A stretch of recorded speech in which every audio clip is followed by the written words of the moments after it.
आयु में बहुत बड़े हैं। तो शौनकादिक महात्मा कहते हैं कि मैं बल में बड़ा हूं, आयु में बड़ा हूं। हम जितने भी महात्मा हैं आयु में बहुत बड़े हैं, लेकिन भगवान ज्ञान में बड़ा नहीं है, ज्ञान में आप बड़े हैं। तो शौनकादिक महात्मा कहते हैं प्रभु ऐसी कोई कथा श्रवण कराइए जो हमारे कर्ण रंध्रों के लिए रसमय हो। भागवत जी में वर्णन करते हैं कि अज्ञान ध्वंत विध्वंसा कोटि सूर्य सम प्रभा सूताख्यायी कथा सारम मम कर्ण रसायनम। कहते हैं भगवान ऐसी कोई कथा सुनाइए जो हमारे कर्ण रंध्रों के लिए रसमय हो। क्योंकि शौनकादिक महात्मा कहते हैं प्रभु सूर्य की किरण में तो ये सामर्थ्य है कि दुनिया के जितने भी अंधकार हैं उनको नष्ट कर सकती है। सूर्य में ये सामर्थ्य है, लेकिन व्यक्ति के जो हृदयगत अंधकार को दूर करने में सूर्य में ये सामर्थ्य नहीं है। शौनकादिक महात्मा कहते हैं प्रभु अपने ज्ञान की एक किरण हमारे हृदय पटल पर डाल दीजिए जिससे घोर कलिकाल आ गया है।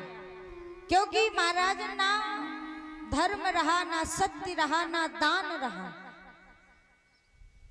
और जितने भी धर्म कर्म के कार्य थे महाराज वो सब लुप्त होते जा रहे हैं। यह घोरे कलो प्रायो जीवश्चाम सुरताम गतः।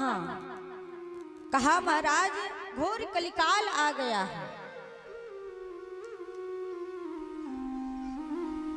कहते हैं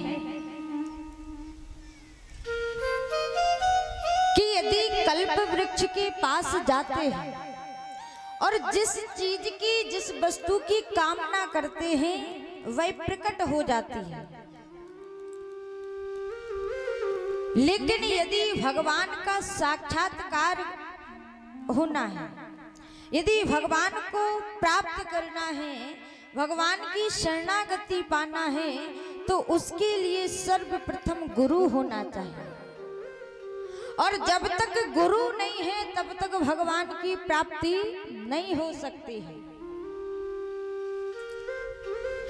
विन गुरु भव निधि तरहि न कोई, और जो विरंच शंकर सम होई।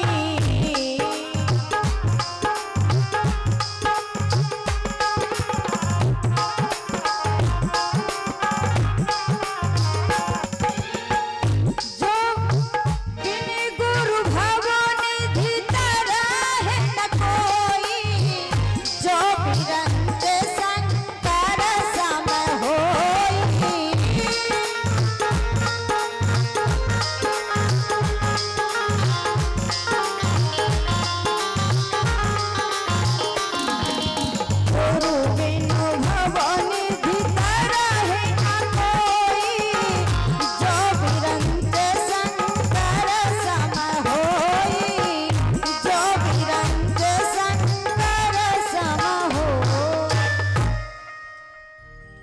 कहा कि यदि भगवान को प्राप्त करना है तो सर्वप्रथम गुरु बनाना पड़ेगा, और बिना गुरु के इस भव सागर से कोई नहीं तर सकता। जब तक जीवन में गुरु नहीं है, जब तक गुरु का सानिध्य प्राप्त नहीं है, तब तक आप कुछ भी कर लीजिए कुछ प्राप्त होने वाला नहीं है। फिर चाहे आप भगवान शंकर के समान क्यों ना हो। जो विरंच शंकर सम होई। कहा कि यदि गुरुदेव प्रसन्न हैं तो भगवान की प्राप्ति हो सकती है, और यदि गुरुदेव भगवान रुष्ट हैं तो बना बनाया खेल भी महाराज बिगड़ जाता है।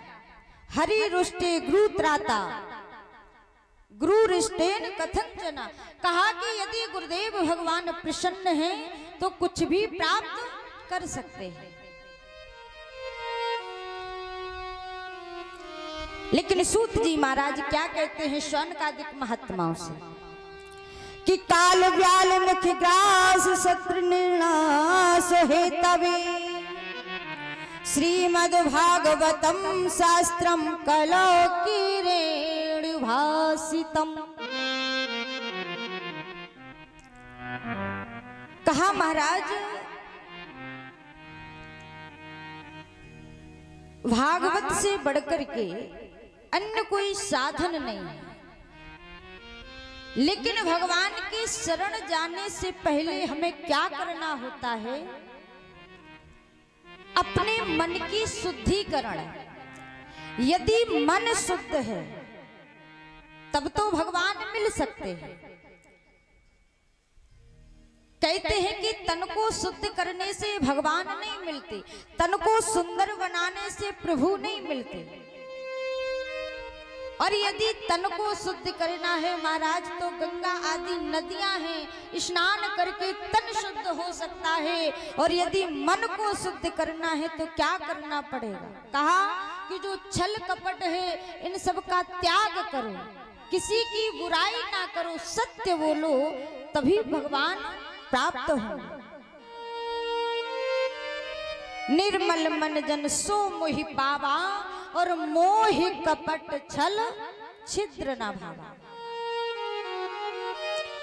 भगवान कहते हैं मन को निर्मल बनाइए, मन को शुद्ध बनाइए, मन की शुद्धिकरण करिए, तब हमको पा सकते हैं। और भागवत कथा से महाराज कुछ भी प्राप्त कर सकते हैं। तो जब देवताओं ने देखा कि सुखदेव महामुनि परीक्षित जी को कथा सुना रहे हैं, कहां पर, शुक्रतार में, इस मृत्यु लोक में, तो जब देवताओं ने देखा तो अमृत का कलश लेकर के उन्हें पता चला कि परीक्षित जी को 7 दिन में मरने का श्राप लगा है। तो अमृत का कलश लेकर के आते हैं सुखदेव महामुनि के पास, आए और कहा कि अमृत का कलश है और आप परीक्षित जी को पिला दीजिए, क्योंकि हमने सुना है इन्हें 7 दिन में मरने का श्राप लगा है। और प्रभु जो कथा आप उन्हें सुना रहे हैं वो कथा हमें सुना दीजिए। जैसे ही सुखदेव महामुनि ने सुना तो पहले तो बहुत जोर से हंसे और कहा कि अरे देवताओं, यदि तुम श्रद्धा पूर्वक कथा सुनने आते तो क्या मैं तुम्हें कथा नहीं सुनाता? अरे तुम तो मोल भाव करने आए हो, यहाँ पर व्यापार करने आए हो, और व्यापार तो मोल भाव तो विनिमय तो बराबर की वस्तु में होता है। क्योंकि किव सुधा किव कथा लोके किव काच किव मणिर महान ओ ब्रह्मरातो विजायवं तदा देवांच हास्यहम्। सुखदेव महामुनि कहते हैं तुम इस कांच के टुकड़े को दिखा रहे हो और जो कथा है ये बहुमूल्य मणि है,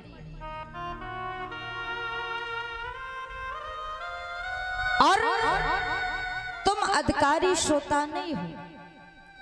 यदि अधिकारी श्रोता होते तो कथा अपने आप प्रकट होती है, तुम तो यहाँ मोल भाव करने आए हो, तुम अधिकारी श्रोता नहीं हो।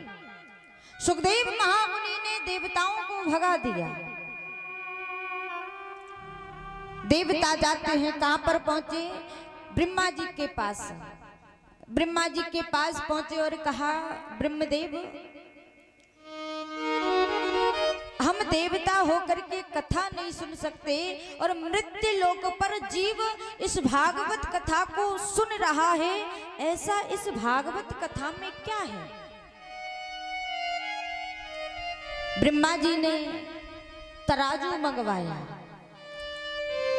और तराजू मंगवाया, सत्यलोक में जाकर के एक पलड़े पर जितने भी ग्रंथ थे सबको विराजमान किया और दूसरे पलड़े पर श्रीमद् भागवत जी को विराजमान किया। जब पलड़ा उठाया तो महाराज जितने भी ग्रंथ थे भागवत जी के सामने हल्के पड़ जाते हैं, नतमस्तक हो जाते हैं। तभी से देवताओं ने घोषणा कर दी कि यदि मुक्ति का कोई साधन है वो है श्रीमद् भागवत कथा।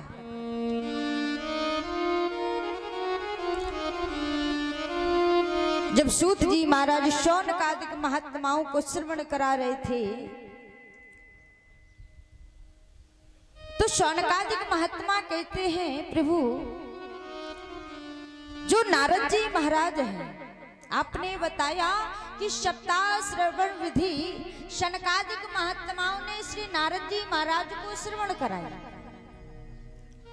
लेकिन नारद जी महाराज तो 2 घड़ी से ज्यादा कहीं ठहरते नहीं हैं और जो सप्ताह श्रवण विधि है ये तो 7 दिन की है। और फिर शौनकादिक महात्माओं से नारद जी महाराज का मिलन कैसे हुआ? इस शौनकादि और नारद जी का मिलन, और यहाँ सूत जी महाराज शौनकादिक महात्माओं को समझा रहे। जब चारों ऋषि सत्संग के भ्रमण में घूम रहे थे, कौन कौन है वो 4 ऋषि? उम्र हजारों वर्ष हो गई है लेकिन दिखते हैं अभी 5 ही वर्ष के। कौन है? सनक, सनंदन, सनातन, सनत कुमार। जब चारों ऋषि सत्संग के भ्रमण में घूम रहे थे, श्री नारद जी महाराज से मिलन होता है। जब नारद जी महाराज से मिलन हुआ तो नारद जी महाराज को शौनकादि ऋषियों ने देखा और जब देखा तो नारद जी महाराज का मुख जो था मलिन था, उदास था। जब नारद जी महाराज का मुख मलिन देखा तो शौनकादिक महात्मा कहते हैं कि कथम ब्रह्मंदीन मुखा कुतश्चिंता तुरो भवान त्वरितं गम्यते कुत्र कुतश्च गमनम तवः। कुतश्चिंता तुरो भवान। अरे नारद जी महाराज, आपका मुख मलिन क्यों है, उदास क्यों है, और आप जैसे महात्माओं के मुख पर उदासी? अरे जो ब्रह्मा जी के मानस पुत्र हैं और आपको ऐसी कौन सी चिंता सता रही है? भैया इसकी सीटी बंद तो करिए आप, सीटी बंद करो, सीटी आ रही इसमें। कथा तभी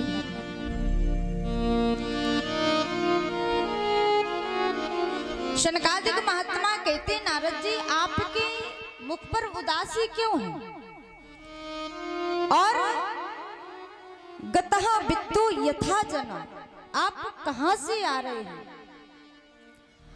नोचतम वद कारणम, और आपके इस उदासी का कारण क्या है? आपका मुख ऐसे जान पड़ता है जैसे किसी कृपण का धन चोरी हो जाता है, और आपके पास ऐसा कौन सा धन है जो चोरी हो गया है? अरे महात्माओं के पास तो ऐसा धन होता है जितना उसको वितरण करते हैं उतना ही बढ़ता है। कैसे? मीरा जी ने कहा कि पायो जी मैंने राम रतन धन पाई। महात्माओं के पास तो प्रभु का जो राम नाम धन है जो कोई चुरा नहीं सकता, जितना गाते हैं उतना ही बढ़ता है। फिर आपकी उदासी का कारण क्या है? भैया इसकी सीटी बंद करिए, लाइव चल रही है कथा।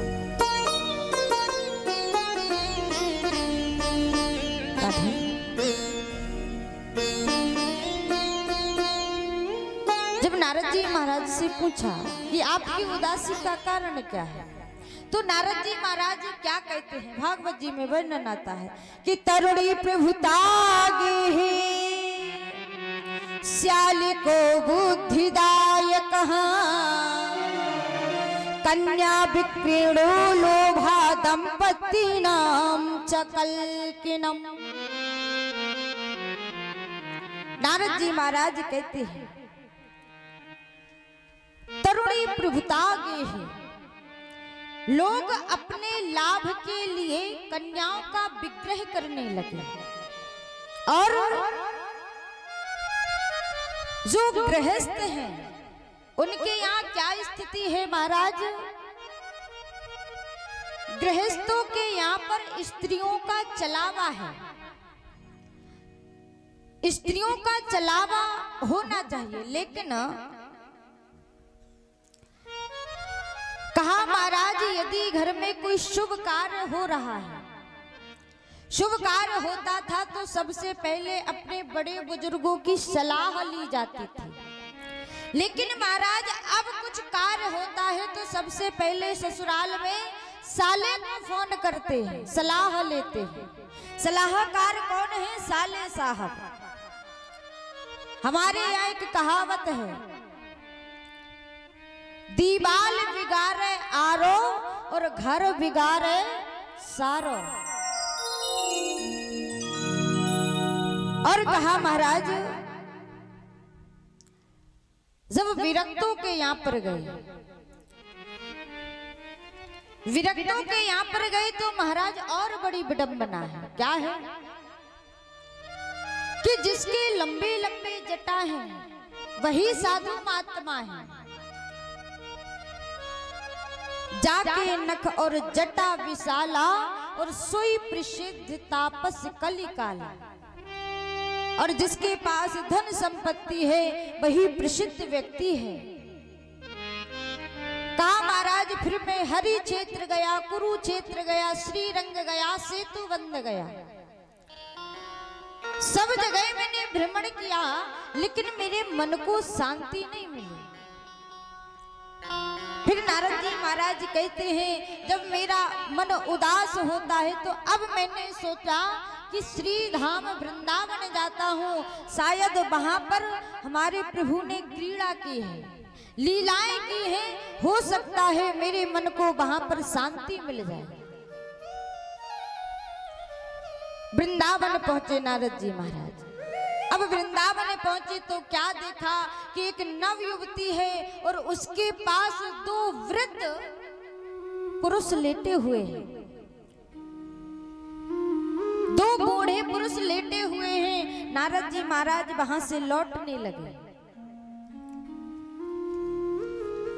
जब वहां से लौटने लगे तो उस नव युवती ने आवाज लगाई कि भो भो साधु क्षणम तिष्ठा मचिंता मपि नासये दर्शनम तव लोकस्य सर्वथा घरहम परम।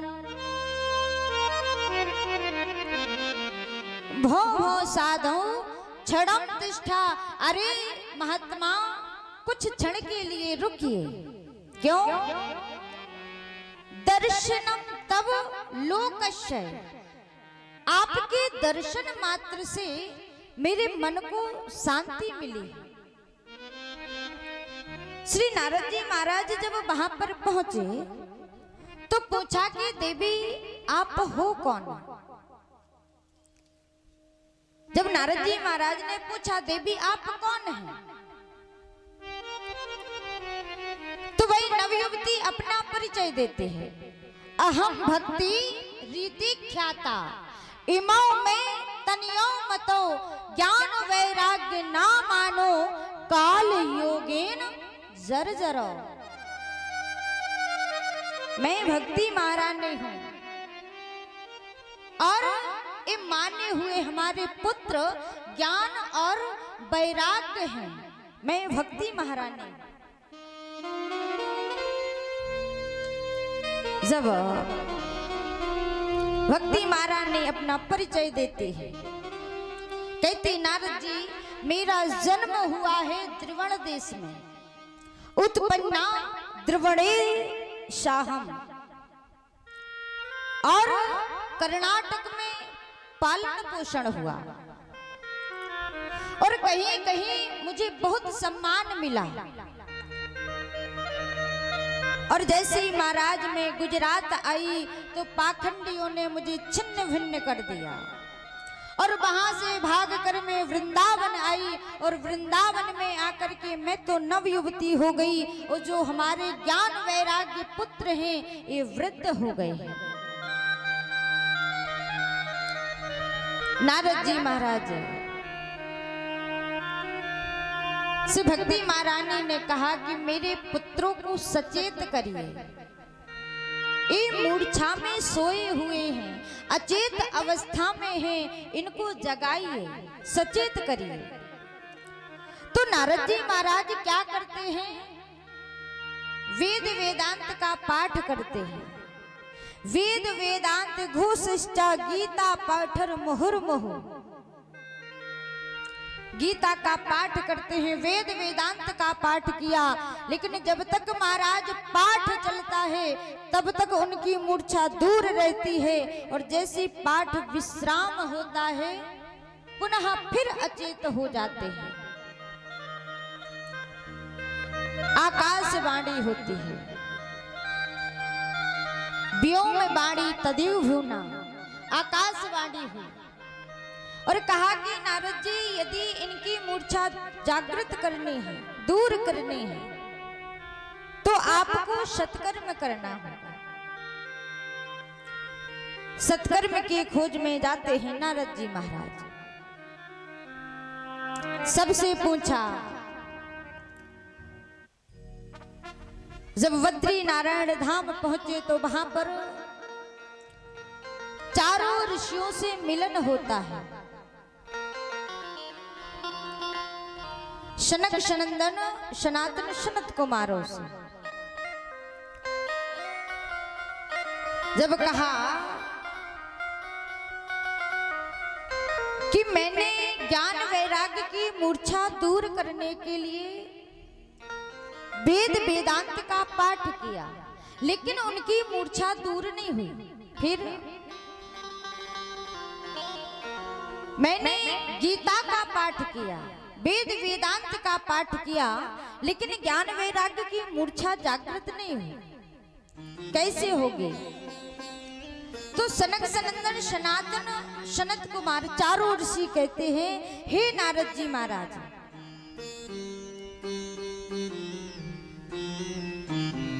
यदि ज्ञान वैराग्य की मूर्छा दूर करनी है तो भागवत जी का गायन करिए।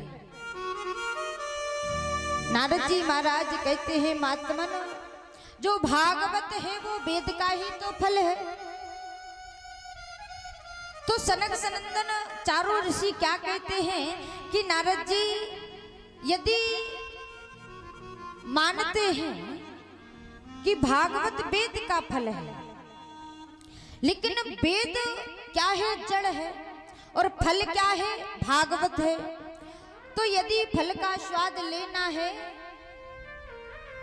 यदि फल का स्वाद लेंगे तो फल ही तो खाना पड़ेगा, जड़ खाने से फल का स्वाद थोड़ी आएगा। और कहा कि जो मिठाई शक्कर से बन सकती है वो मिठाई गन्ने के रस से नहीं बन सकती, जो पूड़ी घी से बन सकती है वो पूड़ी दूध से नहीं बन सकती। इसीलिए जो कार्य भागवत जी से हो सकते हैं वो वेद वेदांत से नहीं हो सकते। यदि मूर्छा दूर करनी है तो भागवत जी का गायन करिए।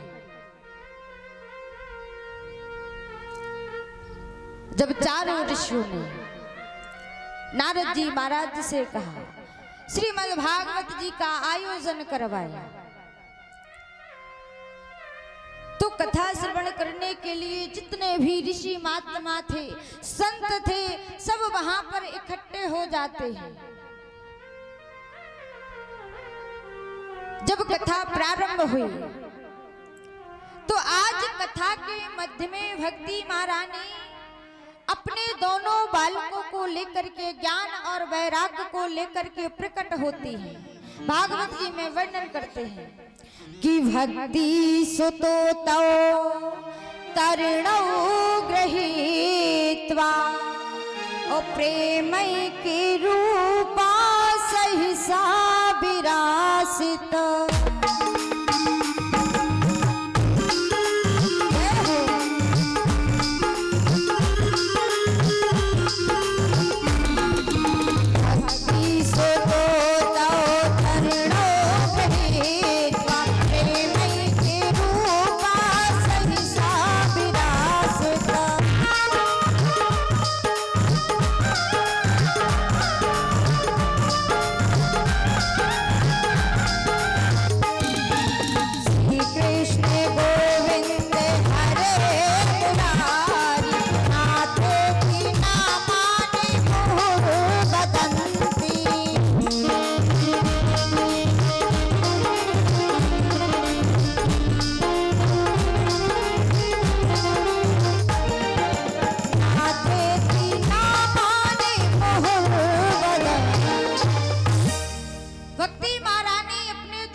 श्रोता समुदाय में चर्चा होने लगी कि ये कौन है।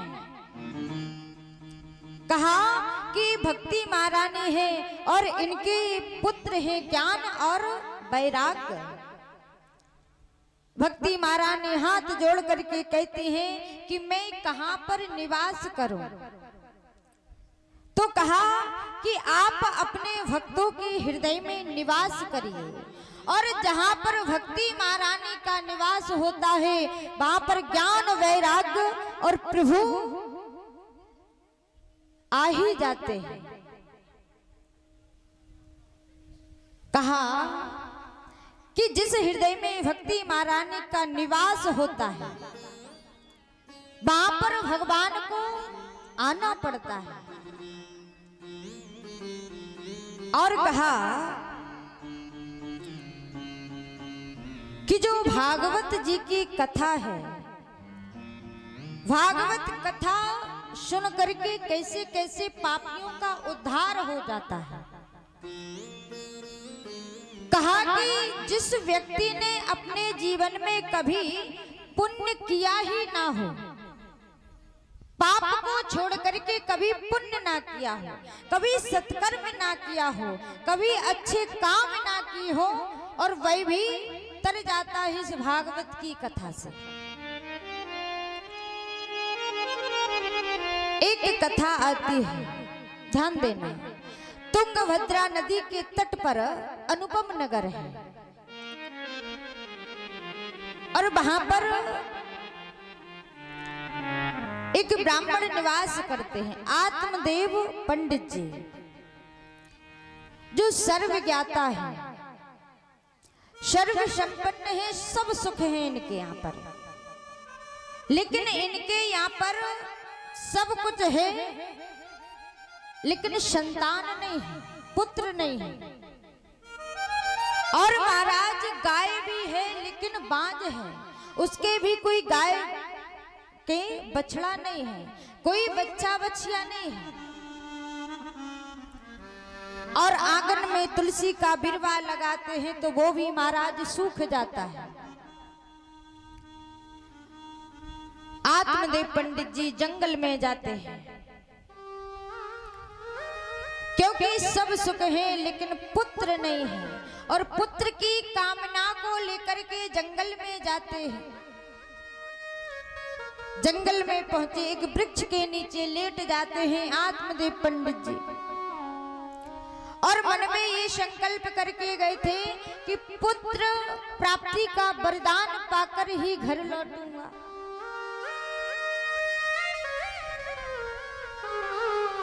अब संत ने देखा लेटे हुए आत्मदेव पंडित जी को, पूछा कि मैं 2-3 दिन से देख रहा हूं, आप यहाँ पर क्यों लेटे हो, क्या कारण है?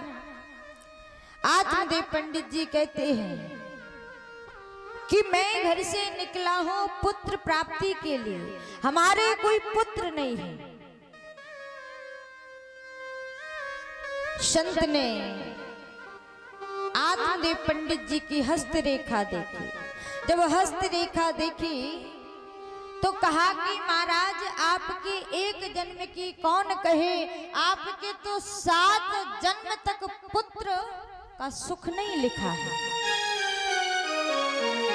अब आत्मदेव पंडित जी के सर पर तो पुत्र का भूत सवार था, अब क्या होना चाहिए?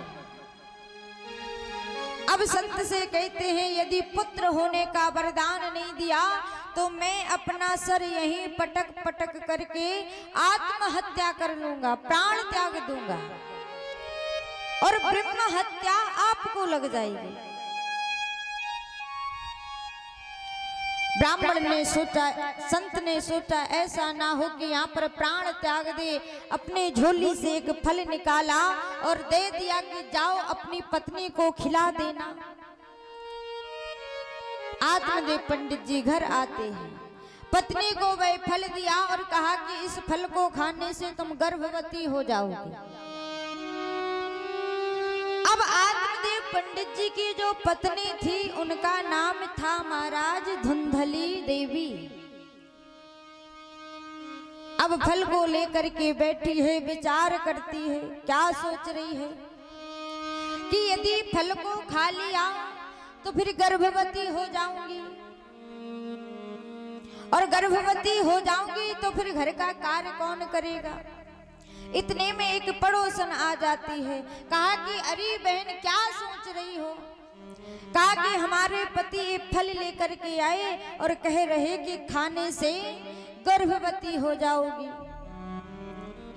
पड़ोसन ने कहा तो सही तो है, आपके कोई पुत्र नहीं है, कोई संतान नहीं है, खा लो आपके पुत्र हो जाएगा। और फिर संत का प्रसाद है, झूठा थोड़ी होगा। धुंधली कहती है बहन खा तो लेंगे लेकिन हम गर्भवती हो जाएंगे, पेट बढ़ जाएगा तो घर का काम कौन करेगा। कहा कि अपनी ननद को बुला लेना। धुंधली कहती है अरे नहीं नहीं, ननद को नहीं बुलाएंगे, वो 1 नंबर की चट्टू है, खा पी करके सब भाग जाएगी, घर को पूरा खाली करके भाग जाएगी, ननद को नहीं बुलाना। पड़ोस में समझा करके चली जाती है। और धुंधली क्या कहती है बहन, यदि गांव में कभी आग लग गई और मैं तो गर्भवती रहूंगी, पेट बढ़ जाएगा और सब तो भाग जाएंगे, लेकिन हम तो भाग ही नहीं पाएंगे, हम तो मर ही जाएंगे। और कहती है हमने सुना है कि सुखदेव जी महाराज अपनी मैया बिटिका के गर्भ में 12 वर्ष रहे, और यदि ऐसा मेरे साथ हुआ तो फिर क्या होगा। पड़ोसन चली जाती है, बहन आती है।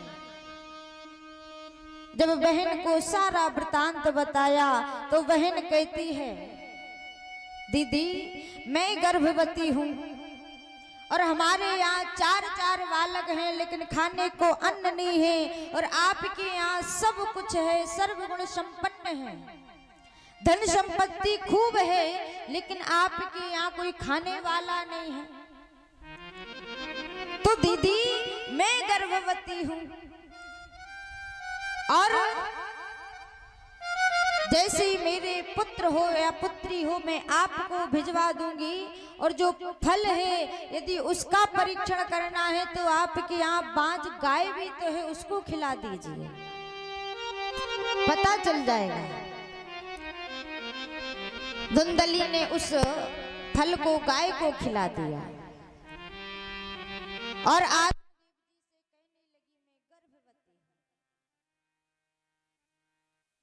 जो धुंधली की बहन है उसके एक पुत्र होता है और उसने अपने पति के हाथों रातों रात धुंधली के पास उस बालक को भिजवा दिया।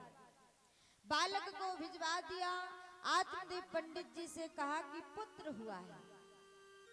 खुशी के मारे झूम उठते हैं और जो फल गाय को खिलाया था, ध्यान देना, ठीक 3 महीने बाद उस गाय के भी एक बालक हुआ। बालक को जन्म दिया गाय ने। पूरा स्वरूप बालक जैसा है, मनुष्य जैसा, लेकिन कान सिर्फ गाय जैसे है। अच्छा महाराज, कथा तो समझ में आ रही है ना? अगर आ रही हो तो दोनों हाथ ऊपर। आ रही है माताओं आपको? अरे नहीं भी आ रही हो तब भी हाँ, धन्य है। गाय ने भी एक बालक को जन्म दिया। अब गांव वाले आत्मदेव जी की भाग्य की सराहना करते, देखो तो सही, कहा एक भी पुत्र नहीं था, अब 2-2 बालकों का जन्म हुआ।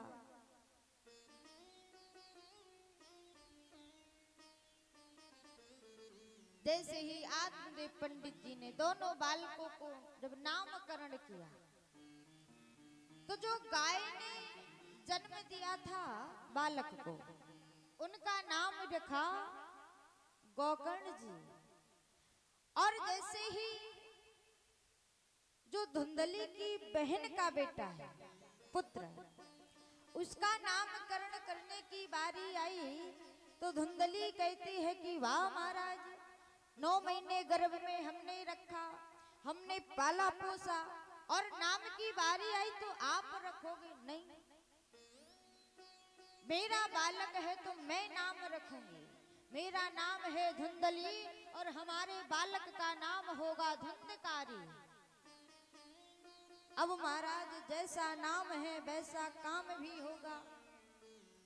नाम भी बड़ी सोच समझ करके रखने चाहिए, क्योंकि नाम का भी बड़ा प्रभाव पड़ता है महाराज, ध्यान देना।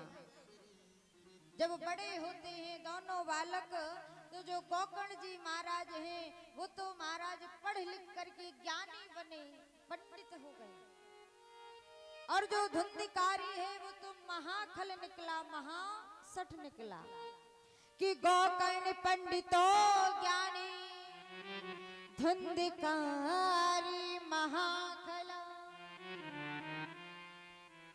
गोकर्ण जी महाराज तो पढ़ लिख करके पंडित और ज्ञानी बने, और जो धुंधकारी है वो महाखल निकला, महासठ निकला।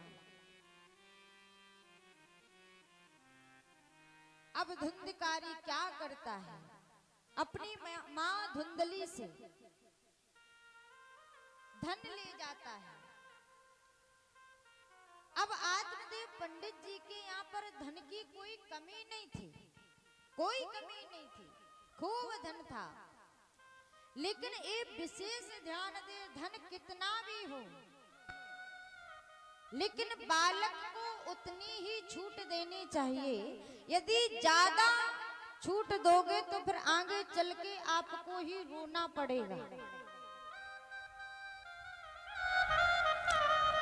धुंधली से पैसे ले जाता है, धन ले जाता है, और जब ज्यादा खुद कमा करके खर्च करते हैं तब पता चलता है।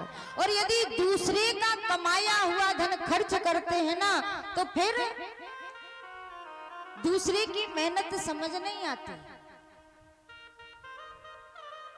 धुंधकारी ले जाता है पैसे, खूब शराब पीने लगा। जब हराम का मिलता है तो खर्च करने में भी कोई परेशानी नहीं आती। शराब पीने लगा, मांस खाने लगा, धुंधकारी वेश्यागामी करने लगा। अब धुंधली से पैसे मांगता है। जब धन नहीं बचता है तो धुंधकारी धुंधली को मारता है, पीटता है कि धन दो, पैसे दो। अब धुंधली परेशान है, धुंधकारी मारता है। तो रात्रि का समय है, धुंधली जाती है और कुएं में जाकर के आत्महत्या कर लेती है। कुएं में गिर करके आत्महत्या कर ली धुंधली ने। अब आत्मदेव पंडित जी ने देखा धुंधकारी बड़ा पाप कर रहा, अत्याचार कर रहा। आत्मदेव पंडित जी सर को पकड़ करके बैठ करके रो रहे हैं। देखिए महाराज, जब वो पुत्र नहीं था तब पंडित जी रो रहे थे, और आज क्या कह रहे हैं कि इससे अच्छा तो था कि हमारे पुत्र होता ही नहीं। तो गोकर्ण जी महाराज आते हैं, आत्मदेव जी को समझाते हैं।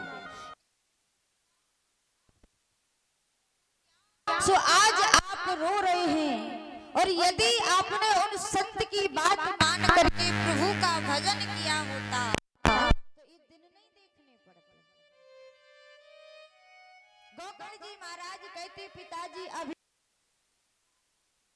जंगल में और प्रभु का भजन करिए। पंडित जी जंगल की ओर चले गए। अब गोकर्ण जी महाराज बचे। गोकर्ण जी महाराज ने सोचा कि माँ ने तो आत्महत्या कर ली और पिताजी जंगल की ओर चले गए, ऐसा ना हो कि अब हमारा नंबर आ जाए। तो तीर्थ यात्रा में चले जाते हैं। अब जो धुंधकारी चोरी करता था, तो वेश्याओं ने सोचा कि राजा महाराजाओं के यहाँ चोरी करता है, और यदि किसी दिन ये पकड़ा गया तो इसके साथ साथ हम भी पकड़े जाएंगे। तो वेश्याओं ने क्या किया कि धुंधकारी से सारा धन छीन लिया। ध्यान देना। और धुंधकारी को मारने लगी। जब धुंधकारी को मारने लगी तो गला दबाया। अब जो पापी व्यक्ति होते हैं उनकी मृत्यु भी महाराज जल्दी नहीं होती है, जल्दी नहीं मरते वो। गला दबाया, धुंधकारी नहीं मरा। तो क्या किया वेश्याओं ने, जलते हुए अंगारे मुख में ठूसे और धुंधकारी का प्राणांत हो जाता है। बोलिए भक्त वत्सल भगवान की जय हो। और वेश्याएं धन लेकर के, धुंधकारी जब मर जाता है तो वहीं पर गड्ढा खोद करके गाड़ दिया। गोकर्ण जी महाराज को पता चला तो गया जी में श्राद्ध किया, घर वापिस आए। रात्रि का समय है, गोकर्ण जी महाराज लेटे हुए हैं। अब जो धुंधकारी की प्रेत आत्मा है वहां पर आती है, कभी भैंसा का रूप ले लेता है, कभी बकरे का रूप ले लेता है। जब गोकर्ण जी महाराज ने देखा तो कहा कि कौन है आप? अब जो प्रेत आत्मा है वो बोले कैसे? तो गोकर्ण जी महाराज ने जल लिया और मंत्रित करके जैसे ही छिड़का तो बोल पड़ा कि मैं आपका भाई धुंधकारी हूँ। गोकर्ण जी महाराज ने कहा कि धुंधकारी हो, लेकिन हमने तो गया जी में श्राद्ध किया पर तुम्हारा उद्धार क्यों नहीं हुआ, मुक्ति क्यों नहीं हुई? तो गोकर्ण जी महाराज कहते हैं कि मैंने गया जी में श्राद्ध किया, मुक्ति क्यों नहीं हुई? तो धुंधकारी कहता है भैया मैं छोटा मोटा पापी नहीं हूँ, मैंने इतना पाप किया है कि आप हजारों श्राद्ध करना फिर भी मेरा उद्धार नहीं होने वाला। अब गोकर्ण जी का भाई है, उद्धार तो करना है, मुक्ति तो दिलानी है। आकाशवाणी हुई, कहा कि भागवत जी का आयोजन करो। सूर्य भगवान ने कहा कि भागवत जी का आयोजन करवाओ। तो गोकर्ण जी महाराज ने श्रीमद् भागवत जी का आयोजन किया। अब जो प्रेत आत्मा है वही तो महाराज हवा जैसी होती है, कहां पर विराजमान हो, एक जगह तो रुक नहीं सकती कि बैठ करके कथा सुने, नहीं, प्रेत आत्मा है, हवा है। तो कहा कि 7 ग्रंथि वाला बांस हो, और वह बांस कैसा हो, अंदर से पोला हो, तब तो वह प्रेत आत्मा उसमें प्रवेश करेगी। 7 ग्रंथि वाला पोला बांस मंगवाया और धुंधकारी उसी में विराजमान हुआ। गोकर्ण जी महाराज ने पहले दिन की कथा सुनाई तो प्रथम ग्रंथि चटक जाती है, दूसरे दिन कथा प्रारंभ की, कथा विराम हुई, दूसरी ग्रंथि चटकी। ऐसे ऐसे महाराज 7 ग्रंथि चटक जाती हैं।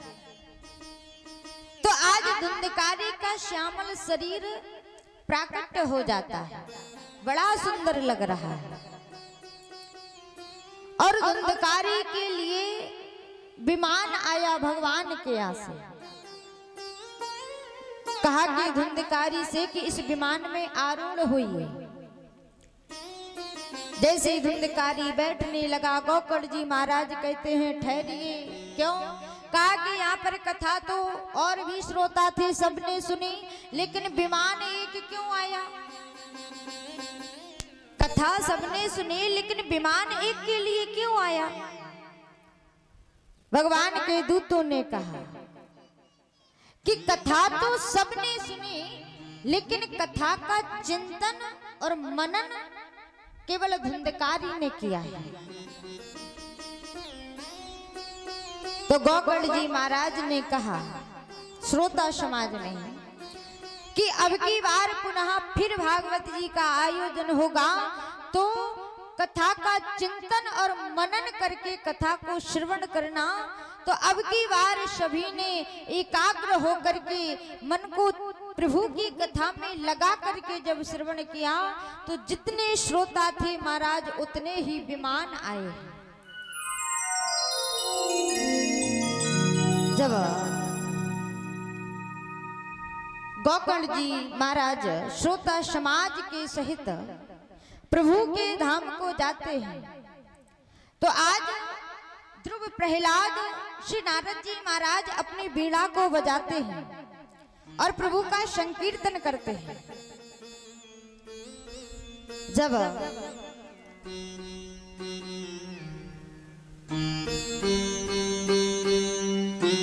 प्रभु की कथा को श्रवण कराया तो आज व्यास जी महाराज वर्णन करते हैं श्रीमद् भागवत में। क्या वर्णन करते हैं कि भागवत जी में 12 स्कंद हैं, 335 अध्याय हैं और 18,000 श्लोक हैं। लेकिन व्यास जी महाराज अब मंगलाचरण करते हैं। क्या करते हैं? मंगलाचरण। और जब मंगलाचरण किया तो किसी देवता का नाम नहीं लिया। भागवत जी में वर्णन करते हैं कि जन्माद्यस्य यतोऽन्वयादितरतस्य चारथेष विघ्नेश्वराटः तेने ब्रह्महृदयादि कवये मुह्यन्ति यत् सूर्यः तेजो वारी मृदा यथा विनिमयो यत्र त्रिसर्गो मृषा धामिना स्वेन सदा निरस्ति कुहिकम सत्यम परम धीमहि। मंगलाचरण किया तो किसी देवता का नाम नहीं लिया, और यदि नाम ले देते, यदि भगवान शंकर का नाम लेते तो ये स्तुति भगवान शंकर की बन जाती, और माँ भवानी का नाम लेते तो जगत जननी माँ भवानी का यह स्तुति बन जाती। लेकिन व्यास जी महाराज ने किसी का नाम नहीं लिया, और अंततः क्या कहा कि सत्यम परम धीमहि, उस परम सत्य को प्रणाम किया। लेकिन द्वितीय श्लोक में क्या वर्णन करते हैं? कहा निर्मत्सराणाम सताम गतः, कहा मत्सर रहित हो जाइए। ध्यान देना। अच्छा, श्लोक समझ में आते हैं?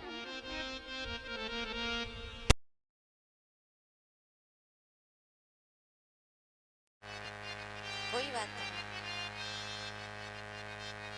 कहा कि निर्मत्सराणाम सताम गतः, मत्सर रहित हो जाइए। मत्सर जानते हो? मच्छर और मत्सर में ज्यादा फर्क नहीं।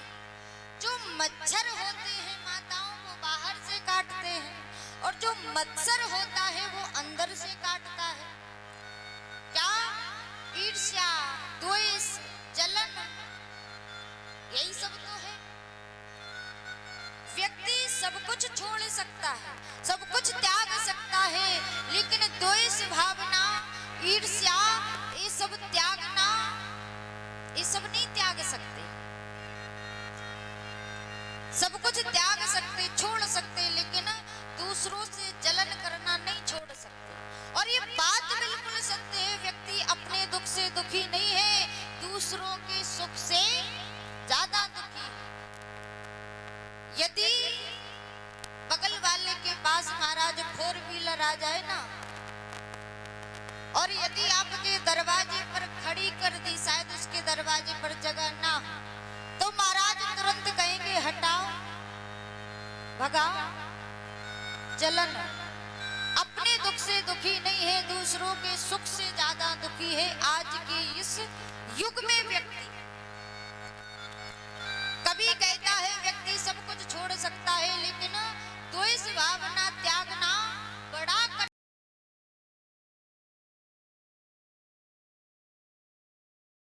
सहज त्रिया का नेह, और मान बड़ाई ईर्ष्या दुर्लभ तजना एह।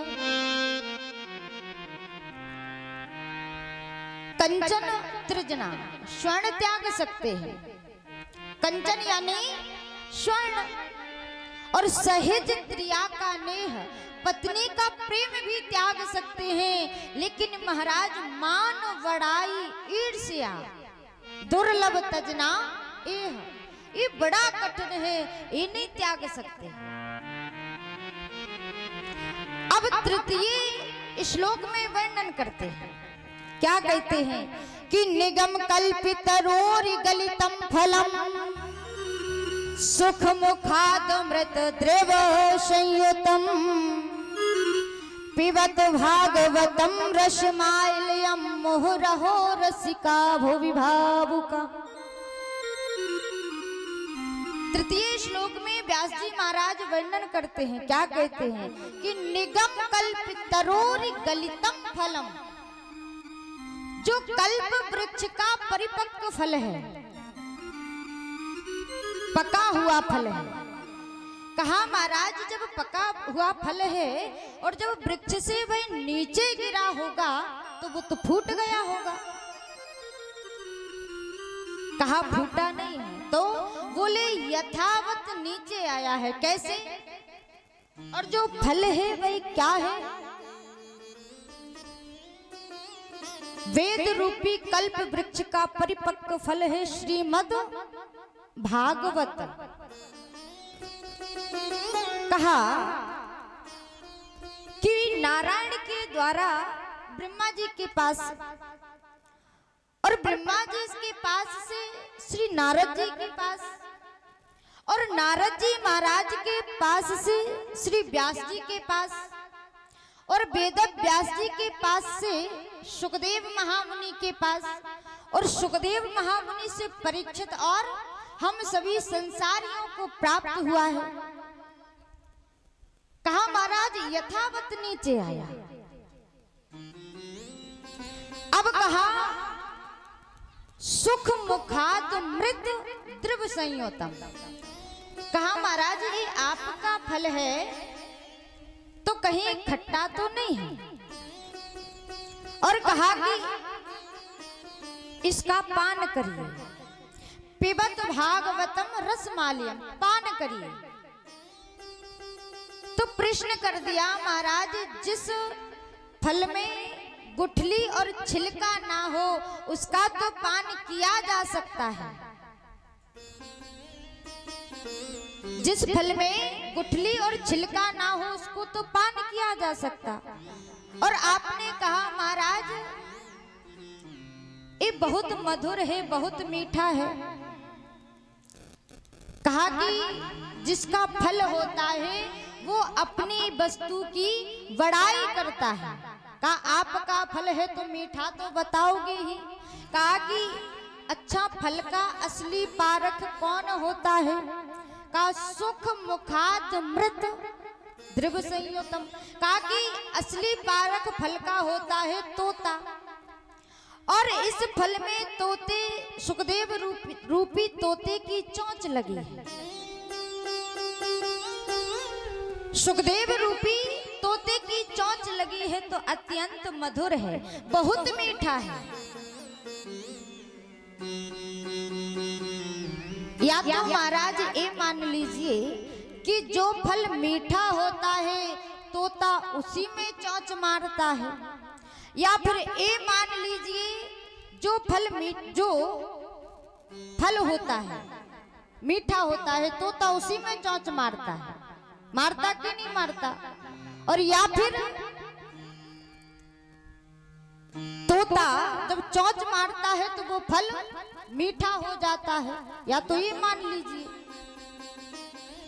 तोता उसी फल में चोंच मारता जो मीठा हो, और या फिर तोते की चोंच लगने से वो फल मीठा हो जाता है। अब कहा महाराज इसका पान करिए। कहा कब तक पान करें? कहा कि आलयम मोक्ष पर्यंत पिबति, जब तक मोक्ष की प्राप्ति ना हो जाए तब तक पान करते रहे। जब तृतीय श्लोक में वर्णन किया और कहते महाराज प्यास, जो प्यासा होता है, जो व्यक्ति प्यासा होता है, जिसके अंदर प्यास होती है वही पानी का महत्व समझता है। और जो व्यक्ति प्यासा ही नहीं है तो वो पानी का महत्व ही क्या समझेगा। कहते हैं कि प्यास लगती है तो पन घट की याद आती है, और लाज लगती है तो घूंघट की याद आती है। जरा क्या कहानी है जिंदगानी की, और उम्र ढलती है तो मरघट की याद आती है। जो व्यक्ति प्यासा होता है वही पानी का महत्व समझता है, और जिनको कथा की प्यास होगी वही कथा सुनने आएंगे, और जिनको प्यास नहीं होगी वो अभी भी घर में काम कर रहे होंगे। एक बालक था ट्रेन में जल बेच रहा था, पानी,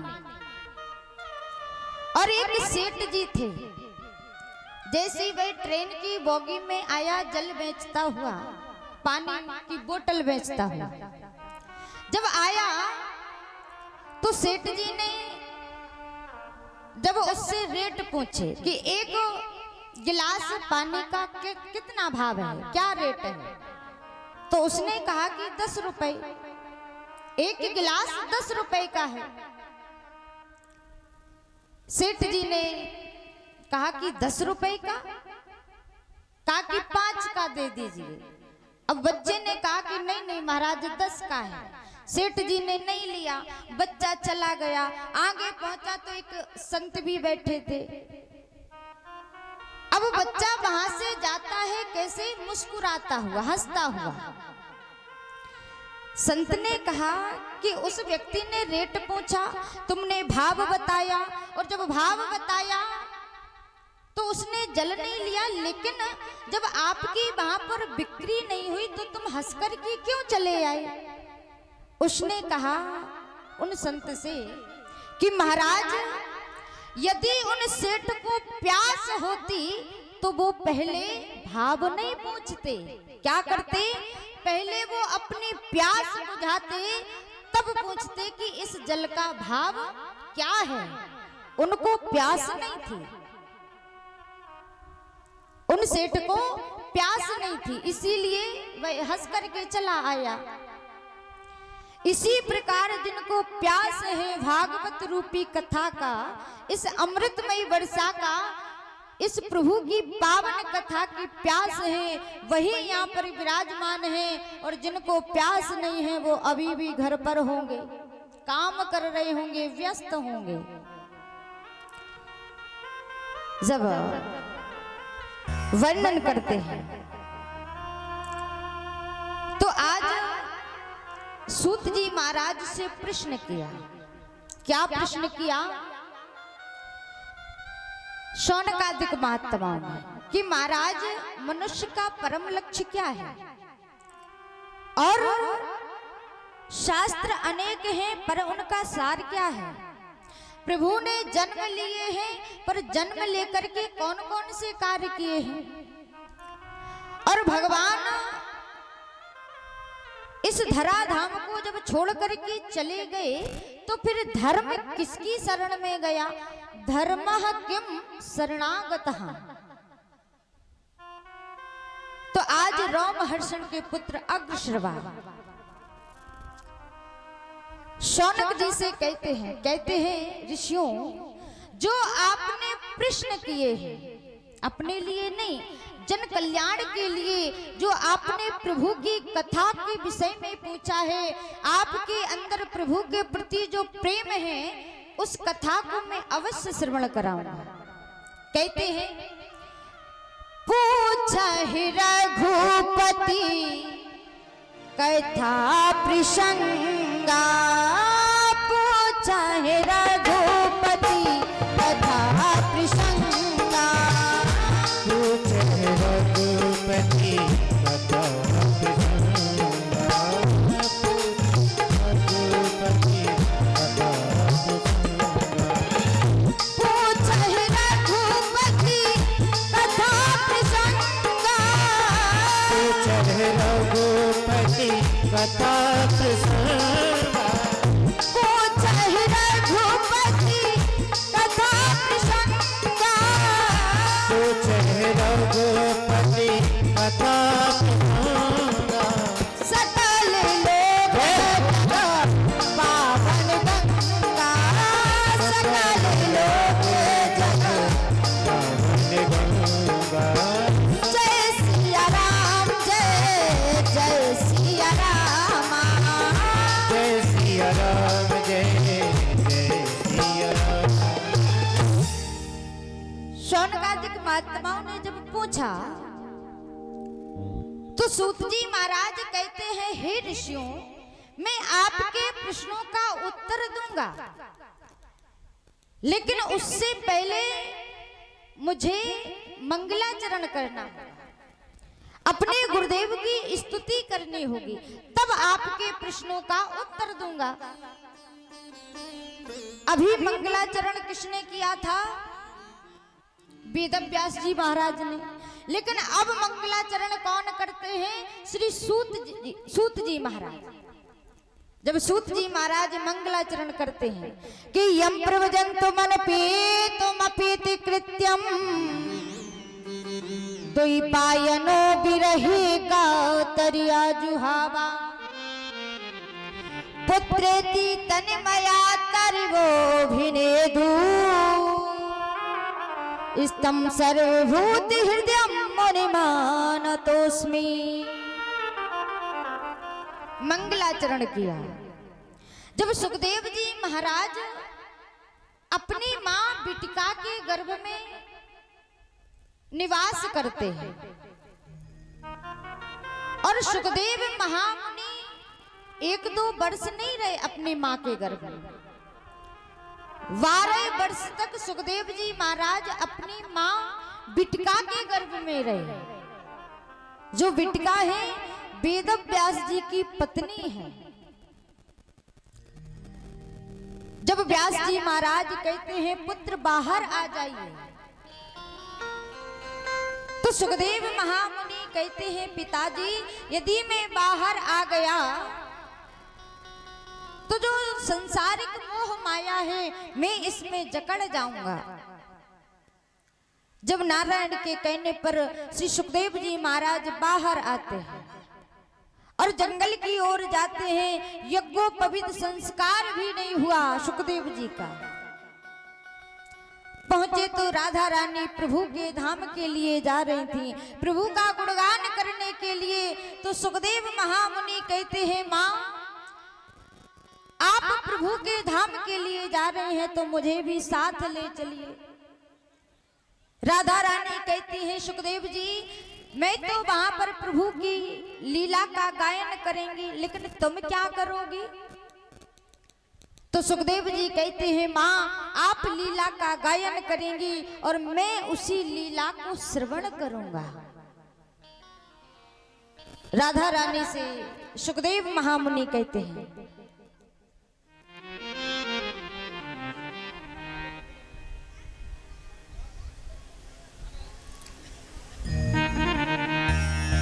बड़े भाव के साथ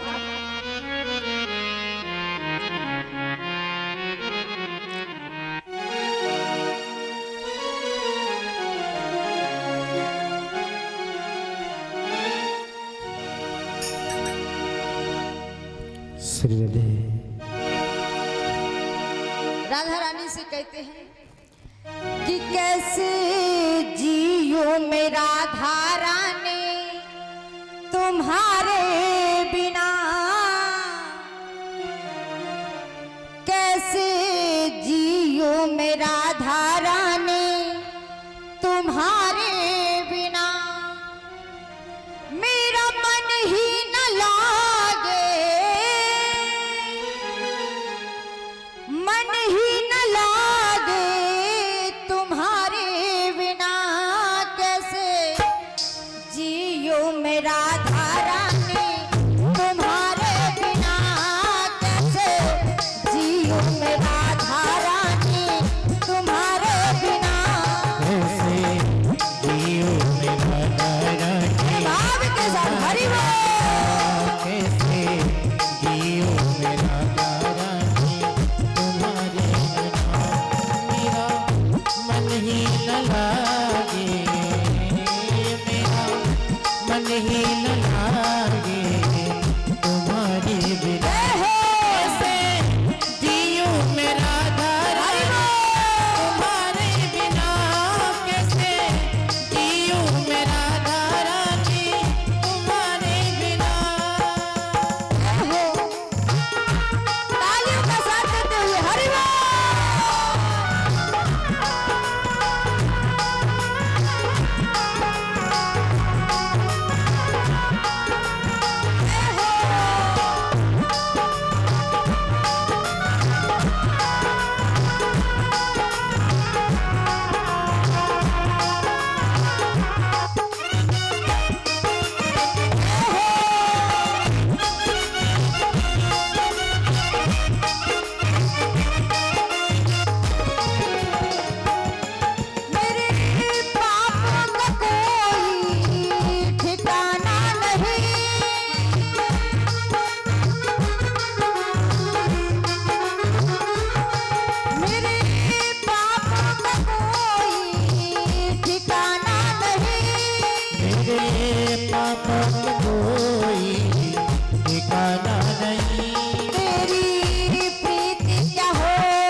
जब भी भजन हो ना, और आप सब भी तो बिल्कुल तैयार रहा करें, किसके लिए? तालियां बजाने के लिए।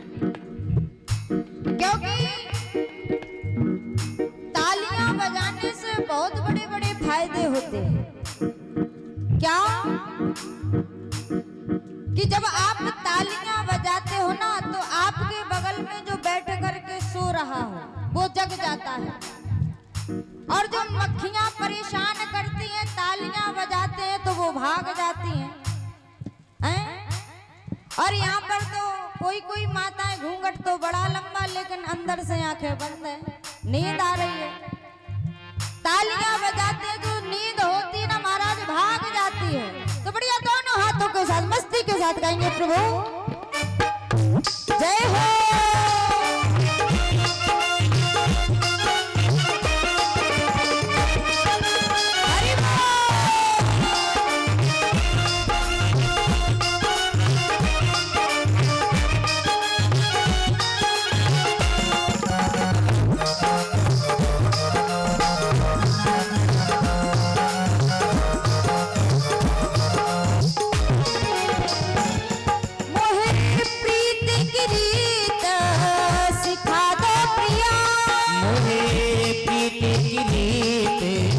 सिखा दो पिया, मोहे प्रीति की रीत सिखा दो प्रिया, मोहे प्रीति की रीत सिखा दो पिया, अपनी यादों में रहना सिखा दो प्रिया, अपनी यादों में रहना सिखा दो पिया।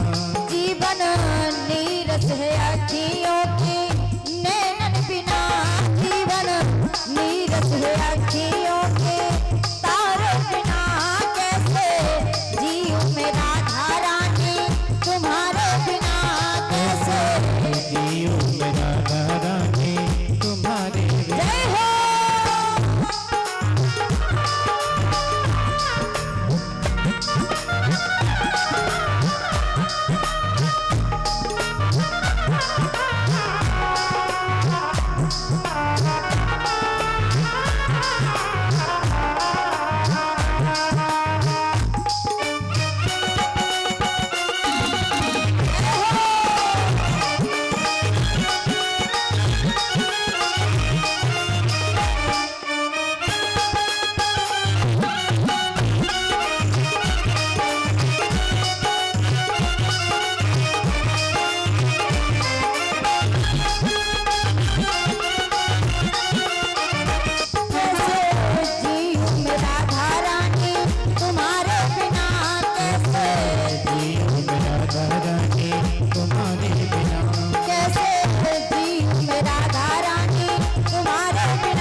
वत्सल भगवान की जय हो। भागवत महापुराण की जय हो।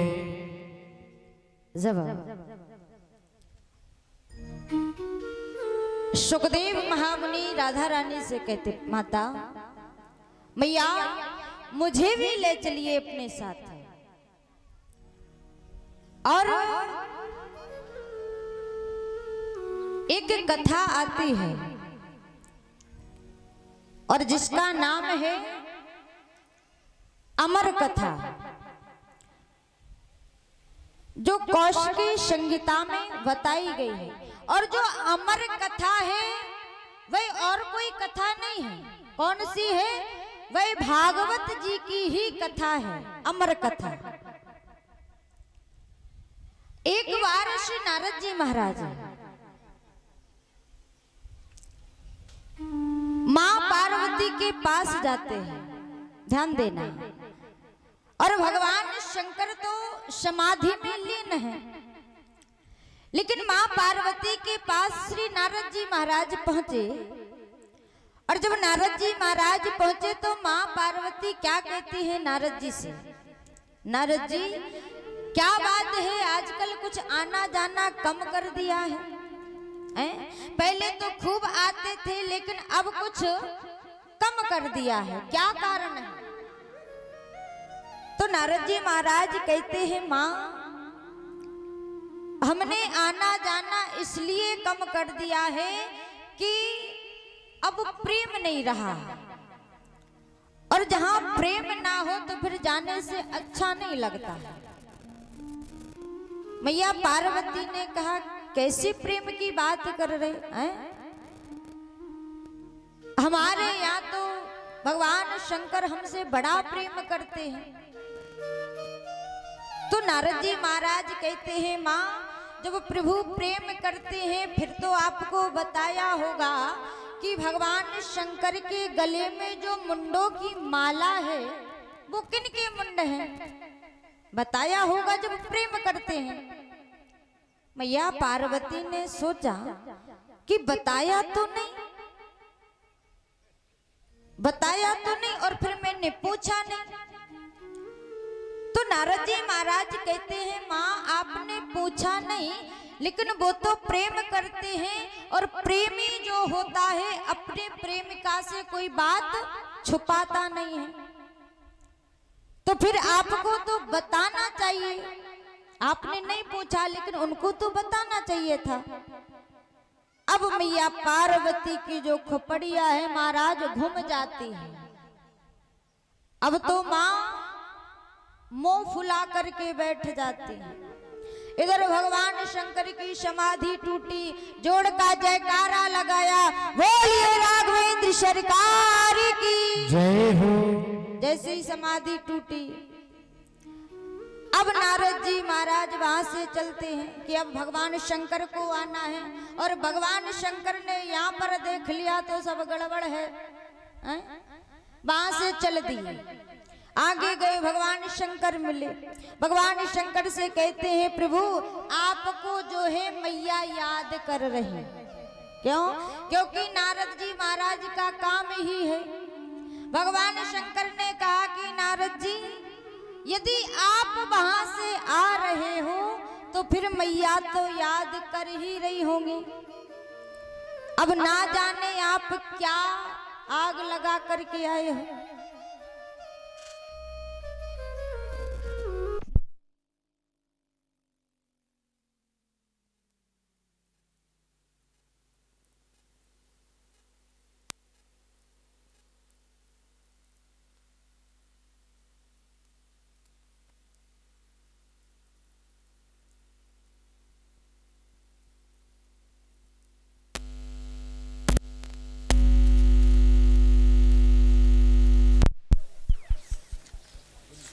राधे जय श्री राम।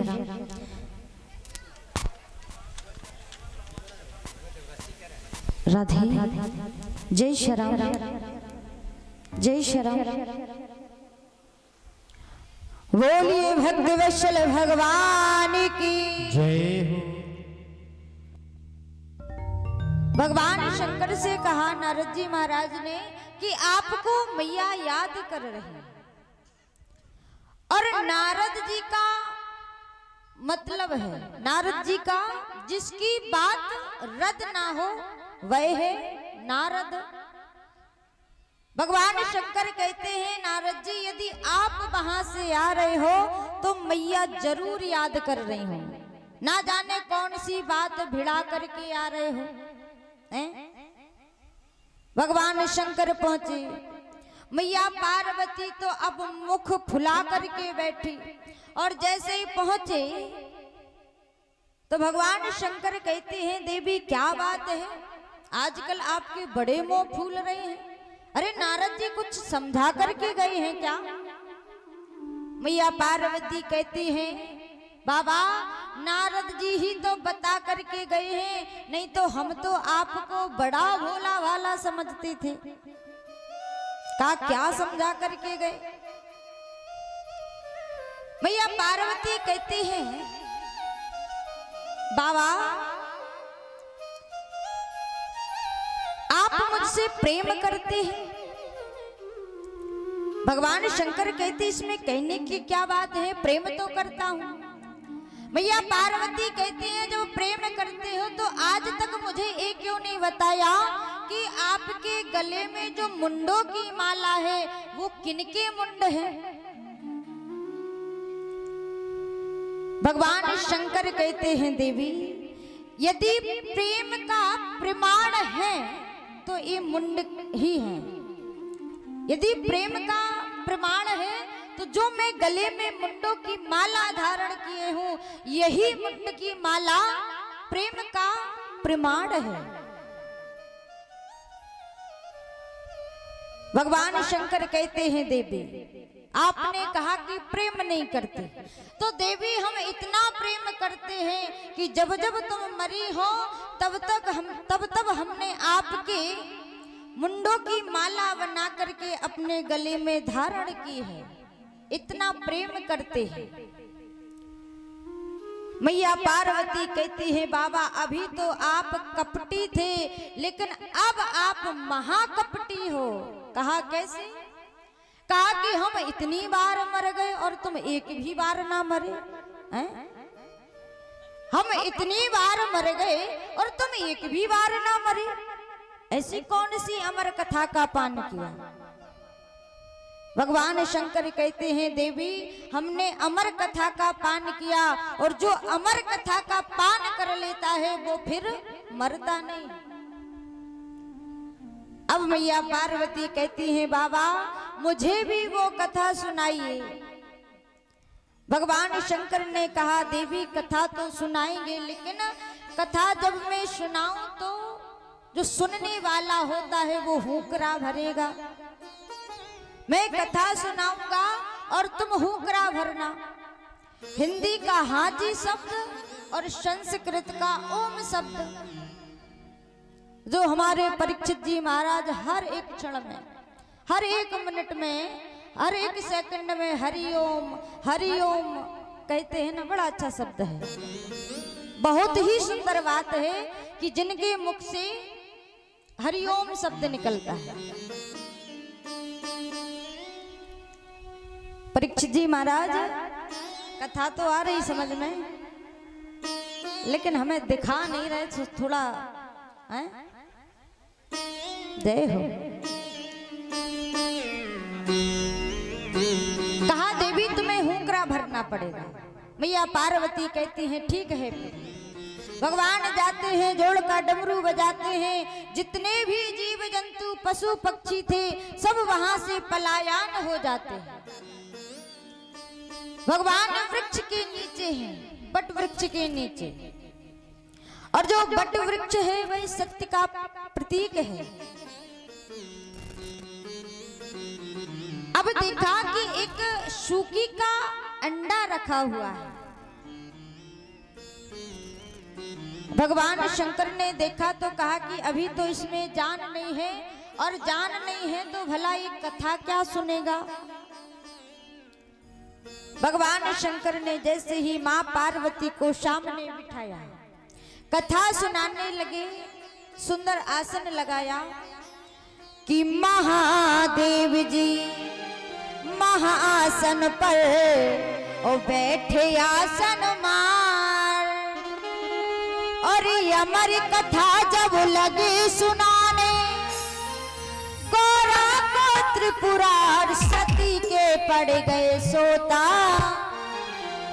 हुकरा तेरा तोता सती के पड़ गए सोता, हुकरा तेरा तोता सती के पड़ गए सोता, हुकरा ले रहे तोता सती के पड़ गए सोता, हुकरा ले रहे तोता। महादेव जी महाआसन पर बैठे आसन मार, अमर कथा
और ऐसे हाथ करके क्या मिलेगा? कुछ नहीं।